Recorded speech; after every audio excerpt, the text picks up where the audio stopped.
Hello everyone, welcome back to my new vlog. আসসালামু আলাইকুম, সবাই কেমন আছেন?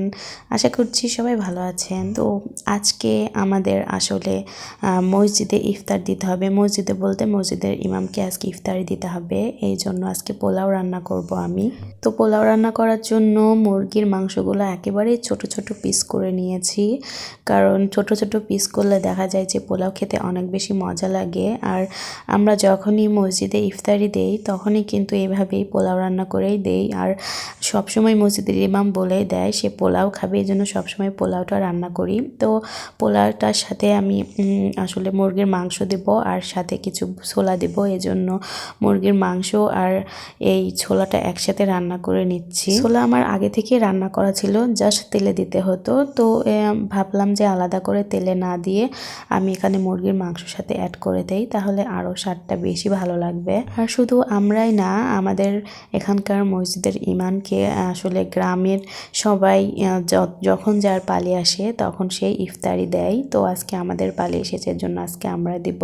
তো শুধু ইফতারি না, তাকে সেহরির খাবার দিতে হবে, রাতের খাবার দিতে হবে। তো ভাবলাম শুধুমাত্র মুরগির মাংস নয়, আজকে অন্য কিছু রান্না করব। তো প্রথমে আমি এখানে পোলার জন্য মাংস রান্না করে নিয়েছি, সাথে আবার এখন মুরগির মাংস রান্না করব, এটা হচ্ছে ভাতের সাথে দেওয়ার জন্য।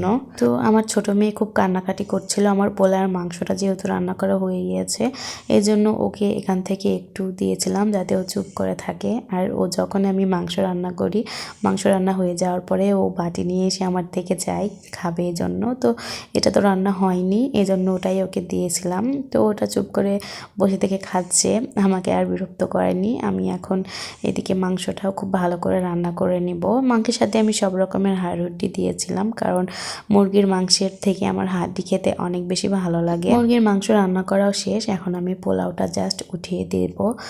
আর এটা হচ্ছে আমাদের বাড়ির চালের পোলাও। আপনারা অনেকে বলেছেন আপু আপনারা দেখি যে কয়েকদিন পর পরে পোলাও রান্না করেন, অনেকে বলেছেন এই কথা। তা আসলে আমরা এটা বাসায় আবাদ করি।